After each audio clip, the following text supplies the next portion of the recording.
lên sụp luôn rồi bây giờ khi xong cho ngay là chúng ta sẽ làm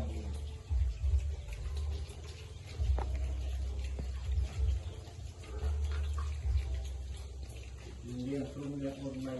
SA hay cô chú chúng ta là nên là bài tết bài tốt còn với bài luôn bài tết kiểu hồ kiểu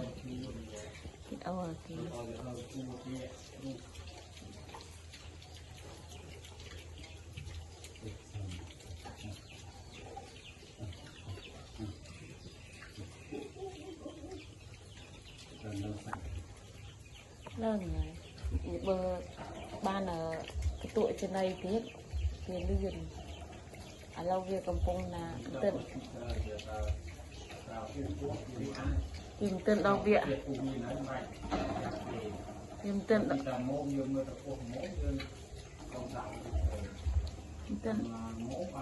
anh ấy lâu tờ si trên này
tăng cái túi này hốt đo về thông chấm thọt về hốt đo về thông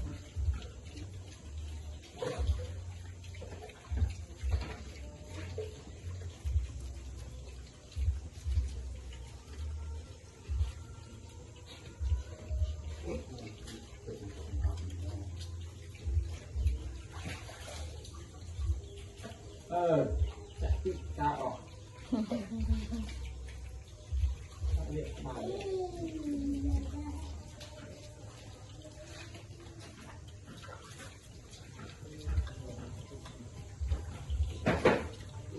Nguồn tôi có dự tìm nhẹ và căn một thằng này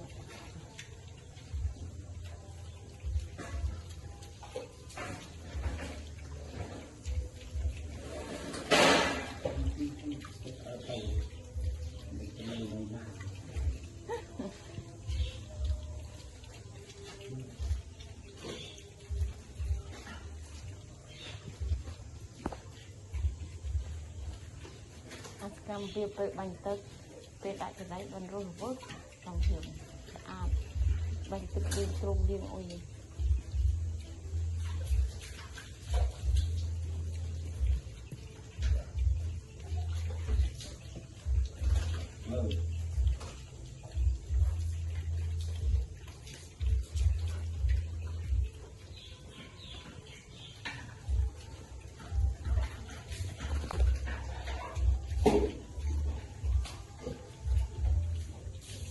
cái thử rồi kịp đây chút kịp đây nè để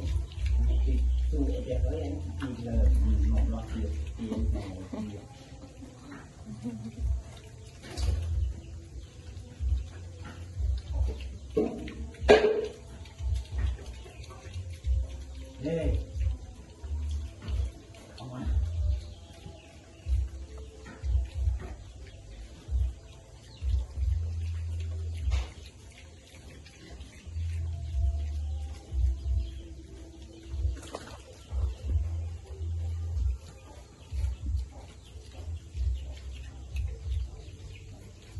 hồi được rồi tiếp rồi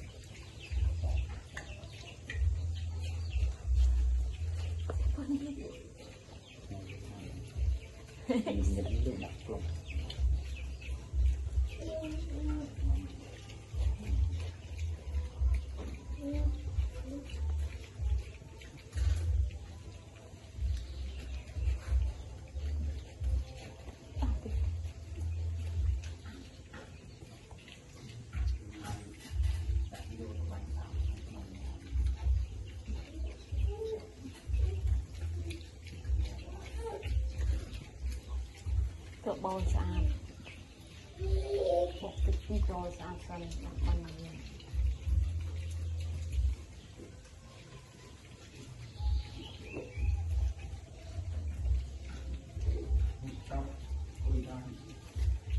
thôi ban là buôn một tí ban một clip bật nhưng cũng không ban một clip lúc đây đây nó quay cái tích vậy luôn mùi lấy đồ nó bớt ấy nữa nục nhưng khi nào đặt đi không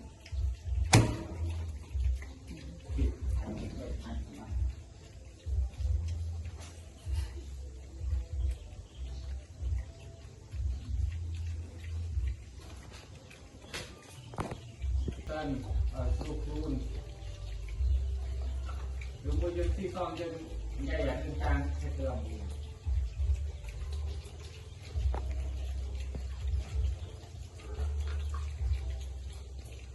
liên phương liên một ngày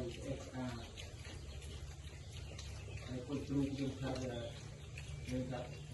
bài test bài ở phần dưới phần luôn bài test kiểu hồ kiểu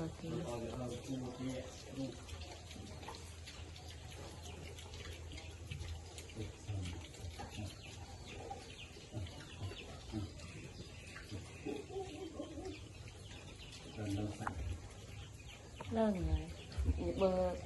ban ở cái tuổi trên đây tiếp tiền liền lâu việc cầm phong là tên tìm tên đâu viện tìm tên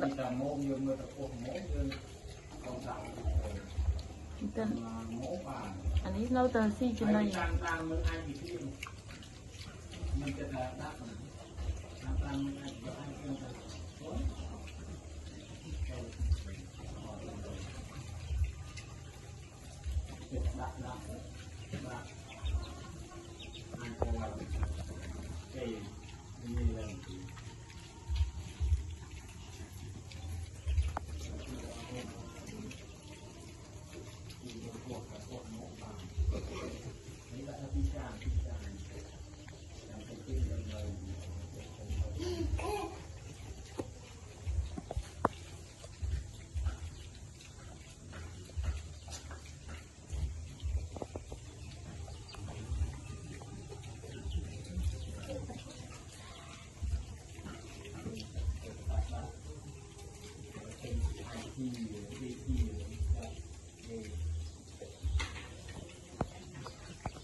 Thọt tăng cái túi đi hốt đo về thông chấm thọt về hốt đo về thông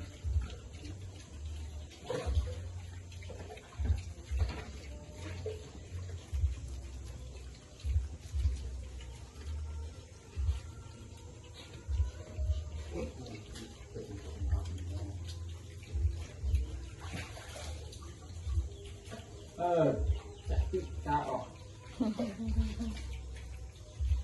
việc mà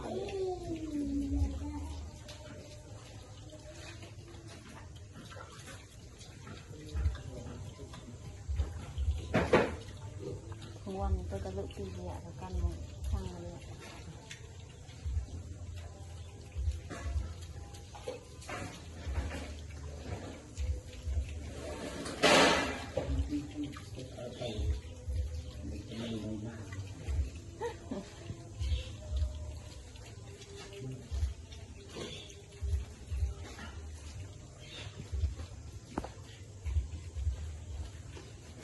cầm việc tự bánh tức về đại cái đấy vẫn rồi vớt trong hiểm bánh tức liên trung liên ôi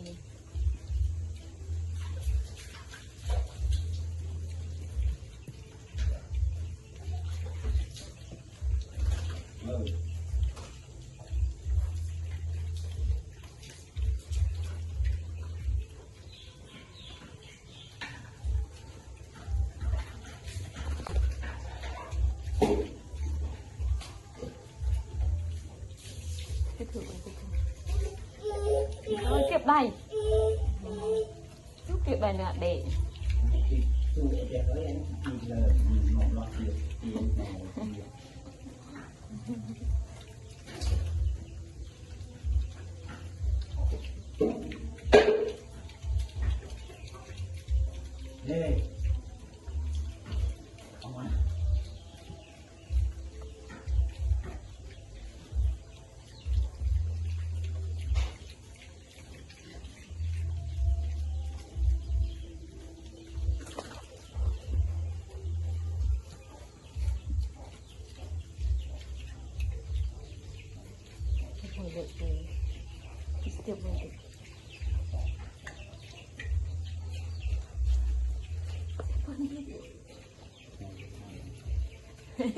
được rồi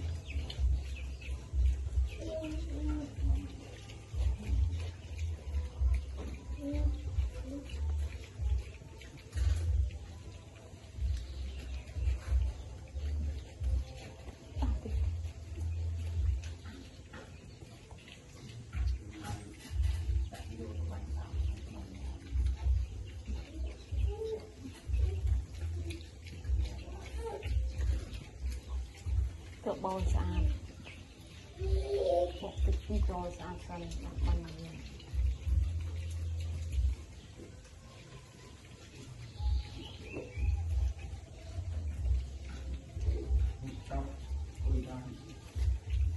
ban là buôn nhật tí ban mà clip bật nhưng cũng không ban mà clip lúc đây đang ngồi quay cái tích để luôn bữa nay đâu nó bớt anh nữa nhưng khi đặt riêng